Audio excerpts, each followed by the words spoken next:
Oğuz-Qəbələ-Bakı su kəmərinin 228-ci kilometrində baş verən qəzanın aradan qaldırılması işləri yekunlaşıb.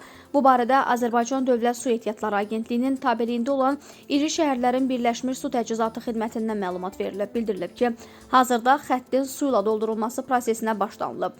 Qəza baş vermiş xəttdə borunun zədələnmiş hissəsi xüsusi texnika vasitəsilə çıxarılaraq yeni boru ilə əvəzlənib.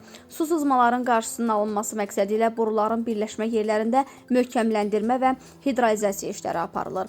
Kəmər içməli su ilə doldurulduqdan sonra su Bakı şəhəri və Abşeron yarımadasının müvafiq anbarlarına ötürüləcək. Məhz bu prosesin ardından iyunun 20-si axşam saatlarından etibarən abonentlərin əvvəlki rejimlə su ilə təminatı həyata keçiriləcək.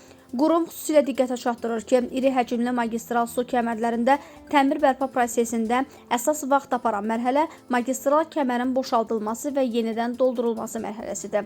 Hazırda Oğuz-Qəbələ-Bakı su kəməri ilə qidalınan ərazilərin alternativ mənbələr hesabına qrafikdən kənar su ilə təmin olunmasına çalışılır.